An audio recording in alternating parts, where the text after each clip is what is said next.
Hi friends, welcome to SK Innovations. இன்னைக்கு நம்ம என்ன பார்க்க போறோம்னா வீட்ல இருக்கக்கூடிய 3 பொருட்களை வைத்து எப்படி மிக்ஸியை புதுசு மாதிரி பளிச்சுன்னு மாத்தலாம்னு பார்க்கலாம்.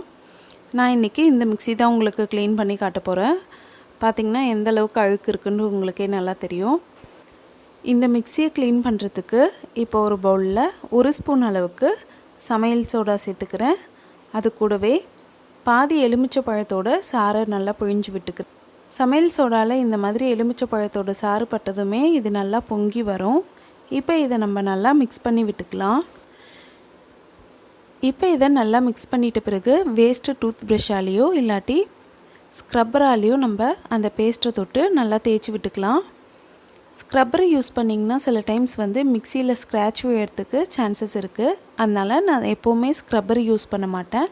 இந்த மாதிரி வேஸ்ட்டாக இருக்கக்கூடிய டூத் ப்ரஷ்ஷை தான் யூஸ் பண்ணிப்பேன். கொஞ்சம் கொஞ்சமாக நம்ம அந்த பேஸ்ட்டை தொட்டு மிக்சியில் எல்லா இடமுமே நல்லா அப்ளை பண்ணி விட்டுக்கலாம். இப்போ மிக்ஸி சுற்றி அப்ளை பண்ணியாச்சு. அதே மாதிரி மிக்ஸியோட மேல் பகுதியிலும் அப்ளை பண்ணி விட்டுக்கலாம். இந்த இடம்தான் ரொம்பவே அழுக்காக மாறும். ஏன்னா சில டைம்ஸ் நம்ம அரைக்கக்கூடிய பொருள்லாம் இந்த இடத்துல படுறதுக்கான சான்சஸ் இருக்குது. அது பட்டு அப்படியே காஞ்சு போயிட்டு ரொம்பவே அழுக்காக மாறிடும். இந்த மாதிரி நம்ம மிக்ஸை எல்லா இடமுமே தேய்ச்சி விட்டுக்கலாம். ப்ரஷ்ஷால் எங்கெல்லாம் தேய்க்க முடியலையோ அந்த இடத்துலலாம் நம்ம இந்த மாதிரி பட்ஸை யூஸ் பண்ணி அந்த பேஸ்ட்டில் டிப் பண்ணிவிட்டு நல்லா தேய்ச்சி விட்டுக்கலாம். பாருங்கள், இந்த மாதிரி நல்லா தேய்ச்சி விட்டுக்கோங்க. பார்த்திங்கன்னா உங்களுக்கு நல்லா டிஃப்ரென்ஸ் தெரியும். சூப்பராக அழுக்கெல்லாம் ரிமூவ் ஆகி வருது பாருங்கள். இந்த மாதிரி ஒரு இடம் விடாமல் எல்லா இடமுமே நல்லா அப்ளை பண்ணிக்கோங்க. நம்ம சேனலில் பார்த்திங்கன்னா ஏற்கனவே நிறைய க்ளீனிங் டிப்ஸ்லாம் போட்டிருக்கேன். பார்க்காதவங்க டிஸ்கிரிப்ஷன் லிங்க் தரேன், செக் பண்ணிக்கோங்க. மிக்ஸிக்கு மேலே இருக்கக்கூடிய புஷ்லேயும் இந்த மாதிரி அப்ளை பண்ணிக்கோங்க. இல்லாட்டி அது மட்டும் ரொம்ப டார்க்காக இருக்கும், மிக்ஸி பளிச்சுன்ட்டு ஆகிடும். அதனால் எப்போவுமே மிக்ஸியோட புஷ்ஷையுமே நம்ம க்ளீன் பண்ணணும். இப்போ ஃபுல்லாக தேய்ச்சி விட்டாச்சு. அடுத்து நம்ம ஈரம் இல்லாத ஒரு காட்டன் கிளாத்தால் இதெல்லாம் நம்ம தொடச்சி எடுத்துப்போம். இப்போ மிக்ஸியோட ஒரு சைடு தொடச்சாச்சு. அதே மாதிரி இன்னொரு சைடையும் தொடச்சி விட்டுக்கிறேன். இது தொடச்சிட்ட பிறகு மேல் பகுதியும் நம்ம லைட்டாக தொடச்சிடலாம். மிக்ஸியோட மேல் பகுதியில் பார்த்திங்கன்னா இந்த இடத்துலலாம் நம்மளால் கைகளால் துடைக்க முடியாது. அதனால் இந்த மாதிரி கிளாத்தை நல்லா செட் பண்ணிவிட்டு ஃபாஸ்ட்டாக தேய்ச்சிங்கன்னா அதுவுமே க்ளீன் ஆகிடும். அடுத்து நம்ம ஈரமான காட்டன் கிளாத்தில் கொஞ்சமாக டூத் பேஸ்ட் வச்சுருக்கேன். அதை இந்த மாதிரி ரப் பண்ணி விட்டுக்கலாம். ரப் பண்ணிட்ட பிறகு எல்லா இடமுமே அப்ளை பண்ணி விட்டுக்கலாம். இந்த மாதிரி டூத் பேஸ்ட்டால் நம்ம கடைசியாக க்ளீன் பண்ணும்போது மிக்ஸி பிரைட்டாக ஆகிறது மட்டும் இல்லாமல் நல்ல ஒரு ஷைனிங்கும் நமக்கு கிடைக்கும்.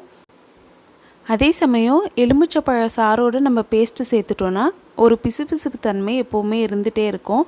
அதனால் கடைசியாக இந்த மாதிரி டூத் பேஸ்ட்னால் அப்ளை பண்ணும்போது நமக்கு அந்த பிசுபிசுப்பு தன்மை கொஞ்சம் கூட இருக்காது. அதே சமயம் மிக்ஸியும் பார்த்திங்கன்னா எந்த ஒரு வாடையும் இல்லாமல் நம்ம அப்ளை பண்ணக்கூடிய டூத் பேஸ்ட்டோட வாசமும் இருக்கும். அதனால் கடைசியாக எப்போதுமே டூத் பேஸ்ட்டால் ஒன் டைம் அப்ளை பண்ணி விட்டுட்டு அப்புறமா ஒன் டைம் தொடச்சிக்கோங்க. இப்போ மிக்ஸியோட எல்லா பகுதிகளுமே இந்த டூத் பேஸ்ட்டை அப்ளை பண்ணி விட்டுக்கிறேன்.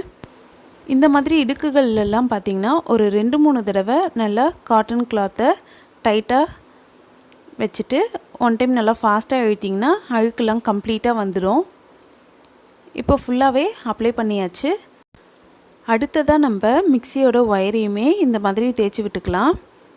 மிக்ஸியோட ஒயர்லேயுமே பார்த்திங்கன்னா லைட்டாக அழுக்கு இருக்கும். அதனால் அதையுமே நம்ம எப்போவுமே க்ளீன் பண்ணும்போது க்ளீன் பண்ணணும்.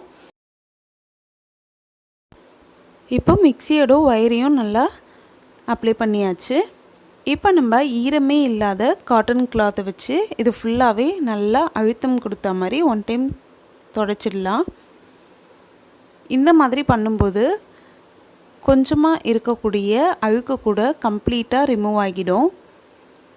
பாருங்கள், இப்போவே உங்களுக்கு நல்ல டிஃப்ரென்ஸ் தெரியும். ஃபஸ்ட்டு இருந்த மிக்ஸிக்கும் இப்போக்கும் நல்லாவே பிரைட்னஸ் தெரியுது.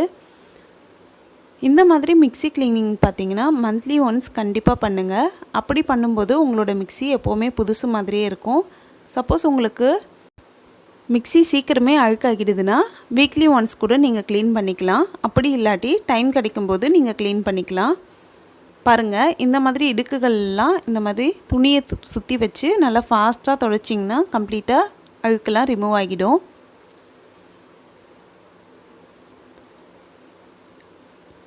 இப்போ நம்மளோட மிக்சியை கம்ப்ளீட்டாக துடைச்சாச்சு. அதே மாதிரி ஒயரையுமே நம்ம துடைச்சி விட்டுடலாம்.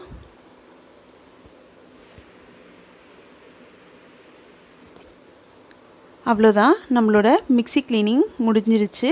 பாருங்கள் எந்த அளவுக்கு சூப்பராக பிரைட் ஆகியிருக்குன்ட்டு. கண்டிப்பாக நீங்களும் இந்த மாதிரி சிம்பிளான மெத்தடை பயன்படுத்தி செய்து பாருங்கள். உங்களோட மிக்ஸியை நீங்களும் க்ளீன் பண்ணி புதுசு மாதிரி வச்சுக்கோங்க. இந்த வீடியோ உங்களுக்கு பிடிச்சிருந்தால் லைக் பண்ணுங்கள், உங்கள் ஃப்ரெண்ட்ஸோடு ஷேர் பண்ணுங்கள், அண்ட் எப்படி இருந்துச்சுன்னு கமெண்ட் பண்ணுங்கள்.